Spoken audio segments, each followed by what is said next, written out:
இதான் ஓத்தா, இது நடிப்பே கிடையாது, இது ஆப்பு, இது அவலட்சணம், அழுக்குது. இங்க இருக்க ஜெனரேஷன், நியூ ஜெனரேஷன் என்ன பாக்குறாங்கன்னா, நடிப்பு அப்படின்னா என்னன்னு ஒரு எழவே தெரியலங்க. இன்ஸ்டாகிராம்ல பாக்குறோம், எல்லா பொண்ணுங்களும் டான்ஸ் ஆடுறாங்க, எனக்கு புரியல.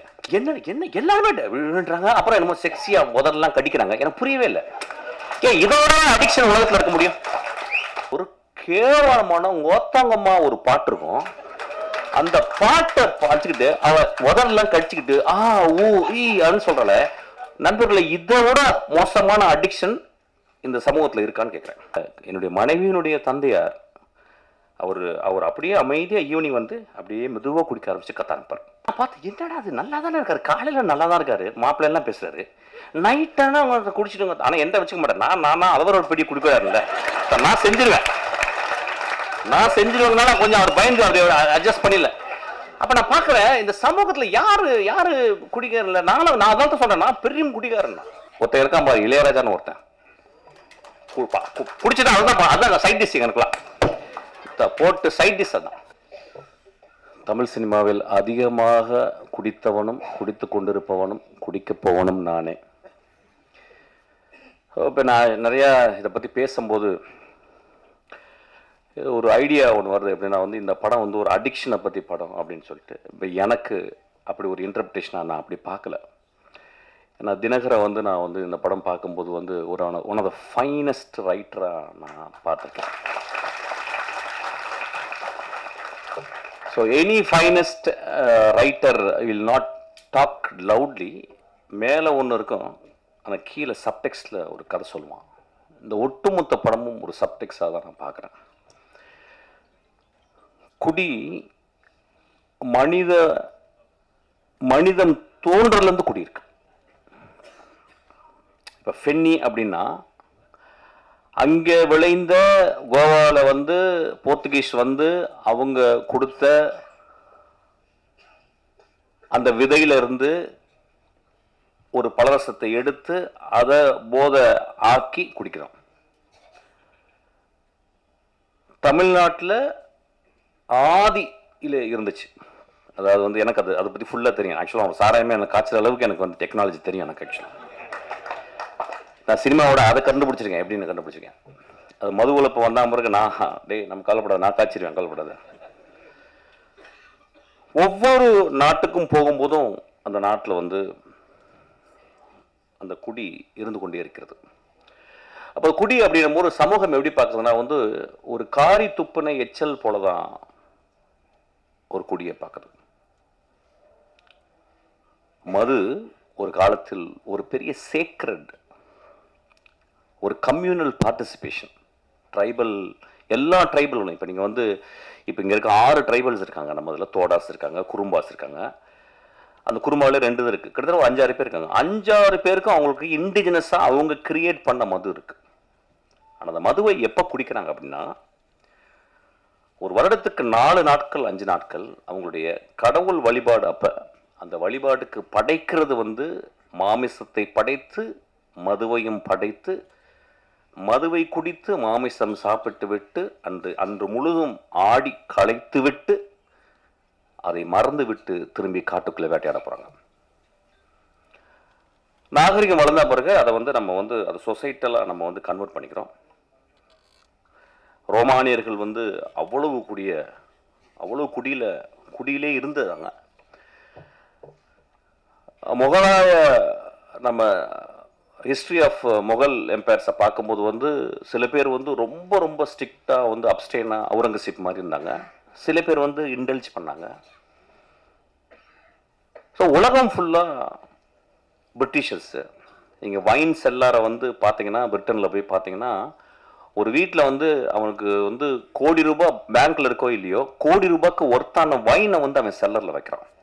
சில நேரங்களில் வந்து அவன் காசு இல்லாத போது அந்த வைனை கொடுத்து எனக்கு வந்து காசு கொடுன்னு சொல்லி வாங்கிக்கிறான். ஸோ ஒரு இன்வெஸ்ட்மெண்ட்டாகவே அந்த வைனை ஆக்கிக்கிறான்.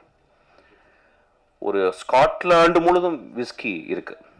ஸ்காட்லாந்து முழுதும் நான் போகும்போதும் தேடி டெலவேர் எல்லா இடத்துலையும் போகும்போதும் அங்கே வந்து ஒரு விதமாக மது இல்லாத இடமே இல்லை. மனிதனுக்கு மது தேவைப்படுது சில நேரங்களில். ஆனால் நான் ஆரம்பிக்கும் போது வந்து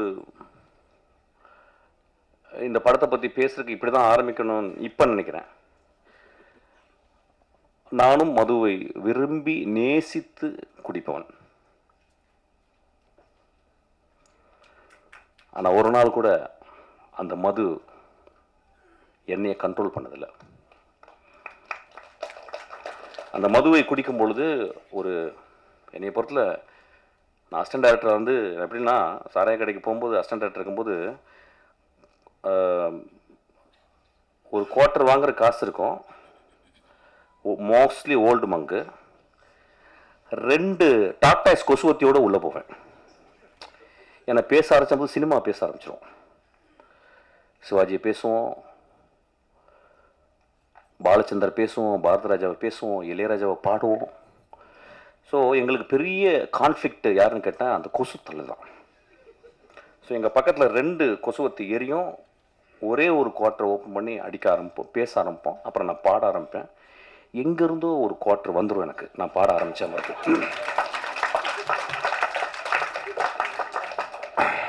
நான் காலேஜில் ஃபஸ்ட் இயரில் வந்து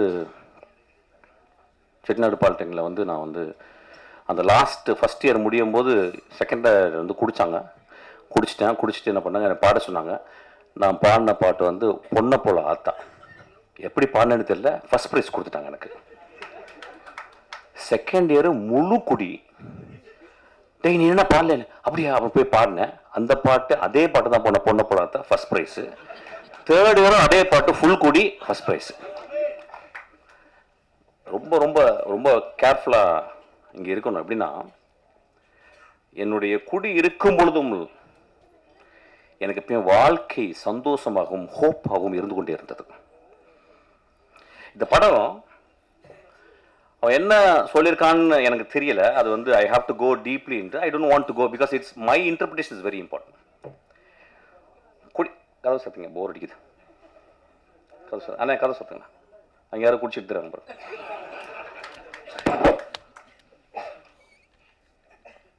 குடி நோயாகுதுன்னு சொல்றாங்கல்ல, அந்த நோயாகிறதுக்கு காரணம் என்னன்னு பார்க்கணும்.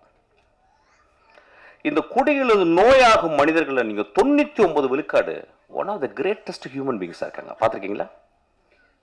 பிரான்சிஸ் கிருபா இதே மாதிரில உட்கார்ந்து இருக்கும் போது, பிரான்சிஸ் கிருபா ராம் பேசிக்கிருக்கான், நான் உட்கார்ந்துருக்கேன். பிரான்சிஸ் கிருபா இங்க வந்து உட்கார்ந்து அவன் பேசுறான், நான் தான் திட்டி வெளியே அனுப்புனேன். நான் வெளியே போன பிறகு என்னடா மகனே இப்படி பண்றடா அப்படின்னு. எவ்வளோ பெரிய கவிஞன்டா.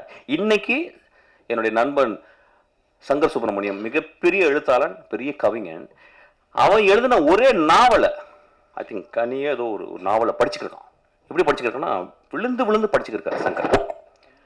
கன்னி என்ற ஒவ்வொரு வந்து சங்கர் சொல்லியிருக்கான். அப்போ அந்த மனிதன் அவ்வளவு நுட்பமாக தமிழ்நாட்டில் ஒரு மிகச்சிறந்த எழுத்தாளன், சீக்கிரம் சூரியன் மாதிரி வந்து மறைஞ்சிட்டு போயிட்டான்.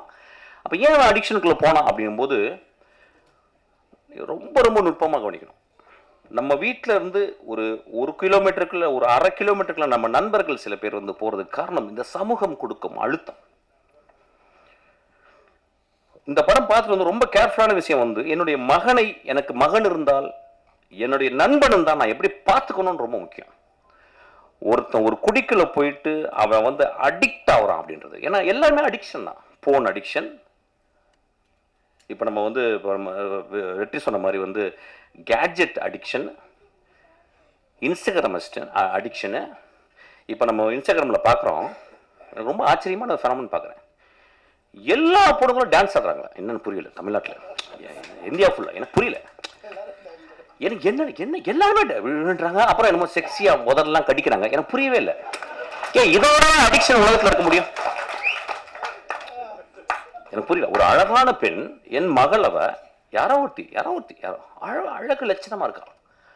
அவ வந்து ஒரு கேவலமான ஓத்தாங்கம்மா ஒரு பாட்டு இருக்கும். அந்த பாட்டை பாடிச்சுக்கிட்டு அவ உதரெல்லாம் கடிச்சுக்கிட்டு அப்படின்னு சொல்றல. நண்பர்களை, இதை விட மோசமான அடிக்ஷன் இந்த சமூகத்தில் இருக்கான்னு கேட்கிறேன். அடிக்ஷன் எங்க இல்ல? இந்த வரப்போது இந்த ஐபிஎல் வரப்போகுது, நம்மளாம் அடிக்ஷன் இல்லையா? சினிமா விட்டு அப்படியே நேரம் போய் வாயை திறந்து பார்த்துட்டே இருப்போம். டோனி ரிட்டையரே ஆக போகிறது கிடையாது. தெண்டுல்கர் தொப்பையோட வந்து ஆடுவார். நம்ம அடிக்ஷன் இல்லையா?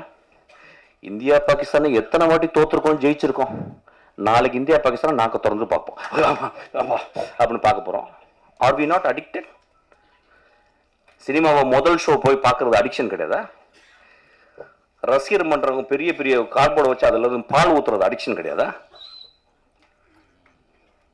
எது அடிக்ஷன் இல்லை? எனக்கு கல்யாணம்னா, எனக்கு பட்டு புடவை இல்லைன்னா கல்யாணமே இல்லைன்னு சொல்லி ஒரு பொம்பளை சொன்னா அதுவும் அடிக்ஷன் தான். when we are so obsessed with something, it is called addiction. நம்ம அடிக்ஷன் நம்ம எப்படி ரொம்ப ரொம்ப அப்படி பார்க்கணும், ரொம்ப கேர்ஃபுல்லாக பார்க்கணும். இது ஒரு நல்ல ஒரு ஆப்பர்ச்சுனிட்டி தான் பார்க்குறேன். அவனுக்கு ரொம்ப ஐ ஷுட் தேங்க் யூ. அந்த படத்தில் அப்படி இந்த நோயின்னு சொல்கிறாங்களா, அது அடிக்ஷன் ஆகி நோய் ஆன பிறகு அவங்க திரும்பி வர்றதுக்கு வாய்ப்பு இல்லைங்கும் போது, நிஜ வாழ்க்கையில் நிறைய பேர் அடிக்ஷன் ஆகி அந்த இடத்துக்கு போகும்போது அது அது அது ஒரு point of no return. That is a point. I don't call it as a disease. I may even call it as a noble disease. நான் பார்த்துருக்கேன், ஒரு குடிகாரன் ரொம்ப ரேரஸ்ட் தான். அவன் வந்து யாராவது போய் பொறுக்கி பசங்க குடிச்சிட்டு அடிப்பாங்க. ஆனால் ஒரு வீட்டில் 2 குழந்தைகள், பெண் குழந்தைகள் இருந்து, ஒரு அழகான பெண் இருந்து, அம்மா இருந்து, அவன் குடிச்சிட்டு போய் வீட்டில் கிடக்கிறான். நான் நிறைய பேர் பார்த்துருக்கேன். என்னுடைய மனைவியினுடைய தந்தையார் அவர் அப்படியே அமைதியாக ஈவினிங் வந்து அப்படியே மெதுவாக குடிக்க ஆரம்பிச்சு கத்த ஆரம்பிப்பார். அப்படியே அப்புறம் தூங்கிடுவார். அந்த ஈவினிங் முடியல. நான் பார்த்து, என்னடா அது நல்லா தானே இருக்காரு, காலையில் நல்லா தான் இருக்காரு, மாப்பிள்ளைலாம் பேசுறாரு, நைட்டானா அவங்க குடிச்சிடுங்க. ஆனால் எந்த வச்சுக்க மாட்டேன். நான் அதவர ஒரு பெரிய குடிக்கிறாருல்ல, நான் செஞ்சிருவேங்கனால கொஞ்சம் அவர் பயந்து அப்படி அட்ஜஸ்ட் பண்ணிடல. அப்போ நான் பார்க்குறேன், இந்த சமூகத்தில் யாரு குடிக்காரில்ல. நான் அதான் சொல்கிறேன், நான் பெரிய குடிக்காரன். ஆனால் எனக்கு பெரிய ஹோப் இருக்கு. எனக்கு மிகப்பெரிய போதை அதை விட இருக்கு. அது சினிமா. மிகப்பெரிய போதை எனக்கு அது இருக்கு. அது வந்து குரசவா. மிகப்பெரிய போதை இருக்கு. ஒருத்தன் இருக்கான் பாரு, இளையராஜான்னு ஒருத்தன். குடிச்சுட்டா அதான் சைட் டிஷ். எனக்குலாம் போட்டு சைட் டிஷ் அதான். மனிதர்களை அதிகமாக குடிகாரன் ஆக்குனது அவர் தான் வச்சுங்களேன். ஏன்னா இனிஷியேஷன் அங்கேதான் நடக்கும். ஆக்சுவலி நான் சொல்றேன், once in a while I just go out actually. ஏன்னா ரொம்ப சீரியஸா பேச முடியாது. ஏன்னா திடீர்னு ரஞ்சித் படபடன்னு பேசிட்டே இருந்தா, என்ன அப்படி பேசுறான், சீரியஸா பேசுறான்னு அப்படி I cannot talk that. So பரவாயில்ல, சின்ன கான்ட்ரவர்சி வரட்டும், அப்புறம் இன்ட்ரெஸ்டிங்கா இருக்கணும்ல ஏதாவது. அப்ப so we have to think very sincerely.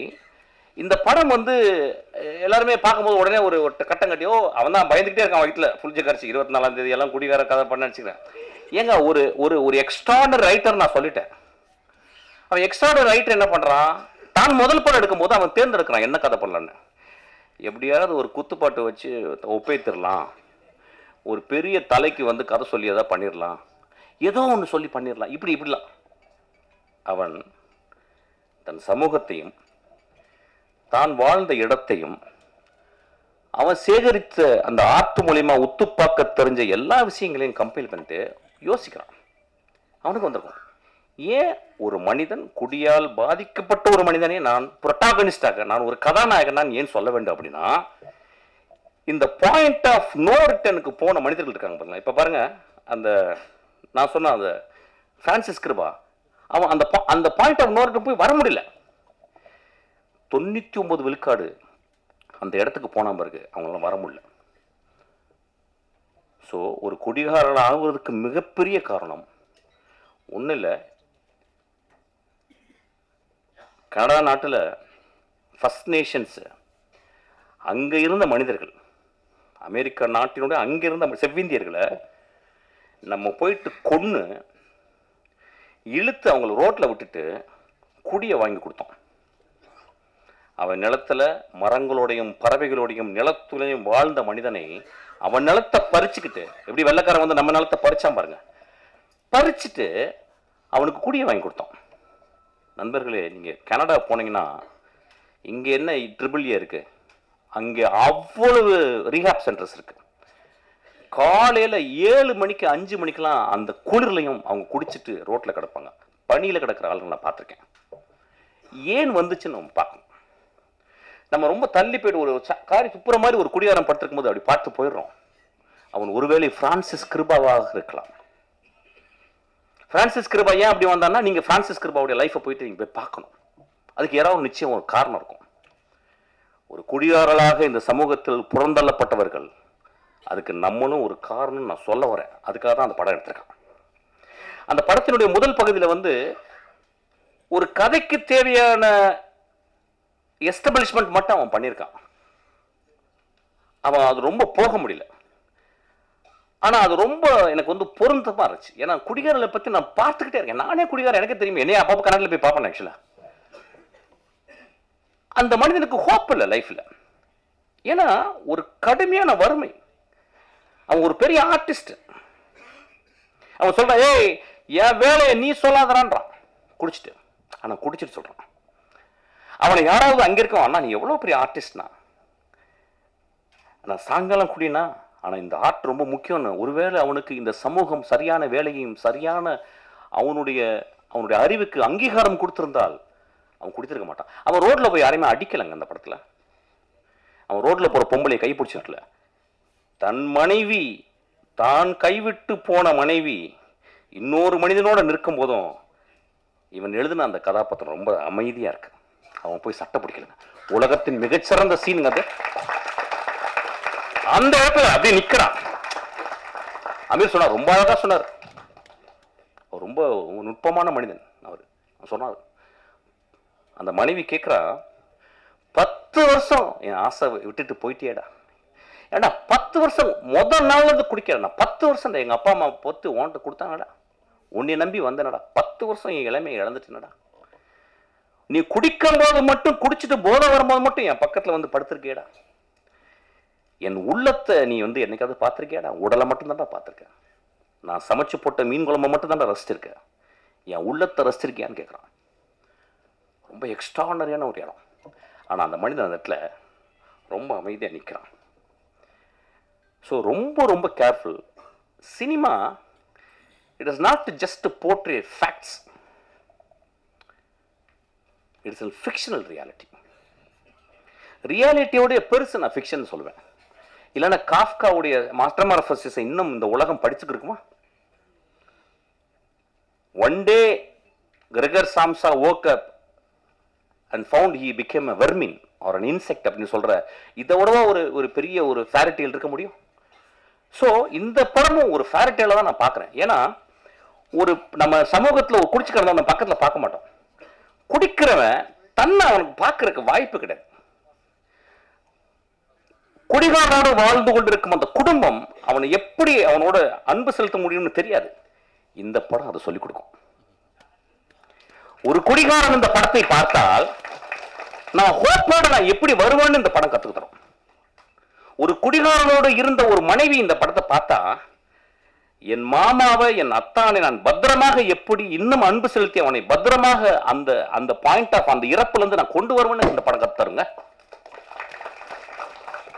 குடிகாரனுக்கு பிறந்த 2 குழந்தைகள் இந்த படத்தை பார்த்தா, ஐயோ என் அப்பா எவ்வளவு நோபலான ஆளு, எங்க அப்பா குடிச்சிட்டு மிச்ச காசை எனக்கு வந்து தின்பண்டங்கள் வாங்கிட்டு வரானே அப்படின்னு சொல்லலாம். ஐயா, மனிதர்களை நம்ம உடனடியாக எடை போட்டுறோம். ஏன்னா நம்ம எப்பயுமே பாக்கெட்ல ஒரு தராசு வச்சிருக்கோம். அவன் வந்து சும்மா அப்படி சிரிச்சுட்டாவே ரொம்ப நல்லா இருக்கல அப்படிமா. அவன் பெரிய பாடா இருப்பான். அவன் ஓ ஃப்ராடு பாடா எதானா இருப்பான். நம்ம உடனே நல்ல மனுஷன் இல்ல, அப்ப ஒருத்தன் வந்து என்ன அப்படின்னு போவான். ஒருத்தன் பெரிய பூலாட்டம் பறிச்சு போடப்பா அப்படின்பா. மனிதர்கள் நம்மளுடைய கொடுமையான அடிக்ஷன் என்னன்னா, உடனடியா பாக்கெட்ல இருந்து ஒரு திராஸ் எடுத்து போட்டு நில்லுப்பா, நில்லு அப்படின்னு. மனிதர்களை நிறுக்க வேணாம். மனிதர்களே, ஒரு எழுத்தாளர் சொல்லியிருக்காரு, ஒரு மனிதனை பற்றி தெரிந்து கொள்ள வேண்டும் என்றால் 5 வருடம் அவனோட நீங்க பயணப்பட்டிருக்கணும்ன்றாங்க. ஸோ மனிதர்களை நம்ம வந்து அவ்வளோ குடிகாரன்லாம் ரொம்ப மோசம். நான் இன்னைக்கு குடிகாரனுக்காக பேச வந்திருக்கேன் ஆக்சுவலா. ஏன்னா எல்லாருமே பயங்கரமா அடிக்ஷன், ரொம்ப பழங்க அடிக்ஷன். ஹோப் கொடுங்க ஒரு மனிதனுக்கு. ஒரு திரைப்படம் தான் இன்னைக்கு வாழ்க்கையில ஹோப் கொடுக்குது. இந்த படம் ஹோப் கொடுக்குது. இவ்வளவு பேர் நிறைய குடிகாரர்கள் இருக்காங்க எனக்கு தெரியும். பிரபஞ்சன் மாதிரி வந்து குடிகாரர்கள், குடிப்பவர்கள். இந்த சமூகம் குடித்து கொண்டே இருக்கும், குடித்து கொண்டே இருக்கும். ஏன் இப்ப வந்து கொக்கையை மூக்குல பிடிச்சி இழுக்கலையா? எல்எஸ்டி வாயில போட்டுக்கலையா? இப்ப எக்ஸ்டசி போடலையா? அதெல்லாம் வந்து ரொம்ப சூப்பரா அது வந்து அப்படியே வந்து பிஎம்டபிள்யூல வந்து இறங்கி எக்ஸ்டசி போட்டு அவங்க ஒரு 16 வயசு பொண்ணு போடுது. சனிக்கிழமைகள் நீங்க போய் பாருங்க, கருப்பு கலர்ல ட்ரெஸ்ஸை போட்டுக்கிட்டு அப்படி கருப்பு தேவதைகளா போயிட்டு ஃபுல் எக்ஸ்டசி தான். அது குடிகாரம் இல்லையா? அதை நம்ம வந்து சமூகத்தில் ஒத்துக்கிறோம். அவங்க வந்து ஆடிக்கிட்டு இருக்காங்க ரொம்ப சத்தமா போட்டு. நிறைய பேர் என்ன பாருங்க, எத்தனை ஆக்சிடென்ட் ஒரு மாசத்துக்கு, எத்தனை ஆக்சிடென்ட். யாரோட ஆக்சிடென்ட்? சைக்கிள்ல போய் இடிச்சு குடிச்சிட்டு போய் அடிச்சு சாவடிக்கிறான். எத்தனை பணக்காரர்களுக்கு தன் மகள்களும் மகளும் குடித்து கொண்டு இடித்து போறல, அதெல்லாம் தெரியல நம்மளுக்கு. குடிகாரர்களை ரொம்ப ரொம்ப கேர்ஃபுல்லா பார்த்துக்கணும். ஹோப், இந்த படம் எனக்கு ஹோப், எனக்கு ஹோப்பா தான் பார்க்குறேன். சிரிக்காதீங்க, அது உடனே ஜோக் ஆக்கிறீங்க. இந்த படம் அப்படிதான் நான் பார்க்குறேன் இந்த படத்தை. இந்த படம் அப்போ திரும்பி அதாவது மிஷ்கின் வந்து பேசினது அது கொட்டுக்கலைக்கு அப்படி தான் பேசினேன். ஒருத்த கொட்டுக்கலைக்கு பேசிட்டான், ஒருத்த இதுக்கும் பேசிட்டான். வேற என்ன தலைவர்கள்லாம் நடிக்கிற படத்தையே போய் பேச முடியும்? நான் சமூகத்தில் நான் ஹோப்போடு வாழ்ந்து கொண்டிருப்பவன். என் படத்தை, இந்த படத்தை பார்த்துட்டு போனா நம்ம குடிக்கிறத நிப்பாட்டுவோம். அந்த மாதிரி சினிமாக்கு தான் சப்போர்ட் பண்ணணும்.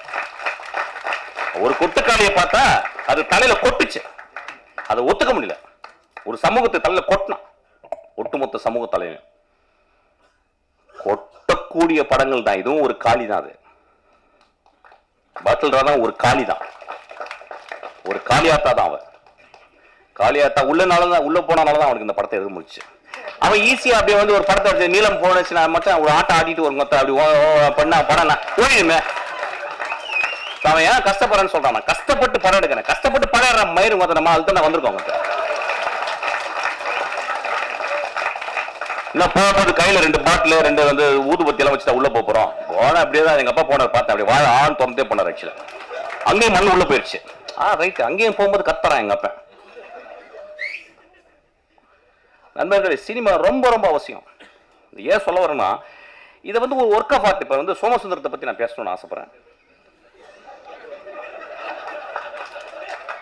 இப்போ நம்ம நிறைய பேர் வந்து ஆக்டிங் பற்றி பயங்கரமாக பேசுவோம். என்ன நடிச்சிட்டாருப்பா என்ன. இந்த படத்தை ஏன் தெரியுமா பார்க்கணும்? ஒரு ஒர்க் ஆஃப் ஆர்ட்டை நீங்கள் பார்க்கணும். எப்படி ஒரு நடிகன், சோமசுந்தரம் பற்றி எனக்கு தெரியும், ரொம்ப மிதமான மனிதர். அதாவது காணாம போயிடும். ஒரு படம் நடிப்பாரு, அப்படியே திருவண்ணாமலை போய் காணாம போயிட்டார். அந்த எந்த பக்கம் போறாருன்னே தெரியல, இருக்கிறாருன்னு தெரியல. அவ்வளவு அசூசியா ஃபீல் பண்றாரு. சமூகத்தில் தான் ஒரு செலிபிரிட்டின்னு காட்டிக்கிறது. அவன் தான் மிகப்பெரிய செலிபிரிட்டி. ஒரு வாழும் கலைஞன், ஒரு நெஜ கலைஞன். அவன் போய் தன்னை அழிச்சுக்கிறான். இதை முடிச்சுட்டு அவன் அழிச்சுக்கிறான். இந்த படத்துல நிறைய ஸ்டான்லிஸ்டார்ஸ்க்கு ஸ்கூல்ல முதல் முதல் முதல் முதல் கிளாஸ் எப்படி எடுப்பாங்க? ஒரு கிளாஸை கையில கொடுத்து குடிகாரன் மாதிரி நடிப்பாங்க. இப்போ நம்ம ஊர்ல உடனே நம்ம இன்ஸ்டாகிராம்ல நம்ம எல்லாருமே ஆக்டர். இப்போ அதாவது இப்போ பிறந்தவங்க எல்லாருமே ஆக்ட் பண்ணி ஆகணும் ஒரு படத்துல. அந்த மாதிரி ஆயிடுச்சு. ஒரு காலத்துல வந்து ஒரு 5 வருஷம் முன்னாடி ஷார்ட் ஃபிலிம் எடுக்கணும், ஷார்ட் ஃபிலிம் எடுத்தா தான் கட்ட வேகுன்ற மாதிரி ஆயிடுச்சு. இப்போ எல்லாரும் நடிச்சா தான் கட்ட வேகம் ஆயிடுச்சு. இந்த சமூகத்தில் வந்து நடிப்பு அப்படின்றது அவ்வளோ எளிது. கண்ணாடி முன்னாடி அழுது பார்த்தேன்னு வச்சுக்கோங்க, பக்கத்தில் அம்மா சொன்னாங்க, டே நீ என்ன நடிக்கிறடா. தெரிஞ்ச ஒரு நண்பர்கள், ஹஸ்பண்ட் ஒய்ஃபு, அறிவானவங்க. ஹஸ்பண்ட் வந்து பெரிய இன்ஜினியரு, அம்மா வந்து அவங்களும் இன்ஜினியரு. அவங்க என்ன சொல்கிறாங்க, அவங்க பையன் சின்ன பையன், சார் இந்த பையன் நல்லா நடிக்கிறான் சார். நாங்கள் ஏன் மேடம் நடிக்கணும்? சும்மா இருக்கும்போது ஏன் நடிக்கணும்? ஏதாவது கேரக்டர் கொடுத்தா தான் நடிக்கணும், சும்மா இருக்கும்போது ஏன் அவங்க சொல்கிறாங்க. எப்படி ப்ராக்டிஸ்? இப்போ பாருங்க நடிக்கணும் பாருங்க. டே தம்பி அழுகுனவனே அவன் அழுது கட்டுறான் அப்படின்னு. ஓத்தா எனக்கு ஏதாவது வச்சு உங்களோட வாயில தூக்கணும் போல. சமூகம் எப்படி இருக்கு பாருங்க. அதாவது இன்ஸ்டாகிராம் திறந்தா நடிக்கிறான். என்னையா புரியலையா? ஒரு ஆர்டிஸ்ட் பாருங்க, அவனை அந்த படம் இதுக்காகவே பாருங்க. ஏன் அந்த பாப்பாவையும் சோமசுந்தரத்தையும் பார்க்கணும்? அஞ்சனால அவங்க பேரு. ஏன் நீங்க வந்து பார்க்கணும் அப்படின்னா, சோமசுந்தரத்தை ஒரு சீன்ல குடிச்சிட்டு தண்ணியில கிடக்குறாரு. ஒரு நண்பன் வந்து தூக்குறான். அவர் அந்த கேமரா மேல இருந்து டாப் ஆங்கிள் கொஞ்சம் ஒரு 3/4 இருக்கு. அவர் இப்படி திரும்பி பார்க்குறாரு. எனக்கு நெஞ்சே வெடித்து போல இருந்துச்சு. 27 வருஷம் சினிமாவை ஒத்து பார்த்துக்கிருக்கேன். மிகச்சிறந்த நடிகர்களோட நடிச்சுக்கிருக்கேன். என்னோட ட்ரெயினில் மிகச்சிறந்த நடிப்பை வந்து என் தம்பி வந்து விஜய் சேதுபதி கொடுத்துருக்கான். நான் அந்த சோமசுந்தரனுடைய அந்த அவன் திரும்பி அந்த உலகத்தை பார்க்குறான், இடதுபுறம் திரும்பி. அதை டைரக்டர் சொல்லி கொடுக்கவே முடியாது. There is a territory where director cannot enter. Only an actor with extraordinary sensibility, with a zero ego, he performs. நண்பர்களே, அந்த ஒரு ஷாட்டுக்கு நீங்க கொடுக்குற 150 ரூபாய் ஈக்குவல் ஆயிடும். அந்த ஒரு ஷாட்டு. உடனே ஒரு குரூப் போய் எழுதும், என்ன அப்படி பிடிங்கிட்டார், நாங்களும் தான் பார்த்தோம், இப்படி திரும்பினாரு, அவ்வளவுதானே. எழுதுங்க நண்பர்களே, எழுதுங்க. நம்ம என்ன பண்ண முடியும்? நம்ம தான் தராசு வச்சிருக்கோமே. மிஷ்கின் சொல்லிட்டு அவங்க கல் இந்த பக்கம் வச்சிருக்கேன், தூக்கிடு சொல்லு. அதுக்கு தான் பண்றேன். 25 வருஷம் என்னை திட்டி 25 வருஷத்துக்கு எனக்கு ரசிகர் மன்றம் ஆயிடுவாங்க நீங்க. அது நடக்கும். கண்டினியூஸா தான் பண்ணிக்கிட்டு இருக்கேன். அப்ப நீங்க இங்க இருக்க ஜெனரேஷன், நியூ ஜெனரேஷன் என்ன பாக்குறாங்கன்னா, நடிப்பு அப்படின்னா என்னன்னு ஒரு எழவே தெரியலங்க. இது நடிப்பே கிடையாது, இது ஆப்பு, இது அவலட்சணம், அழுக்குது ஆக்சுவலா.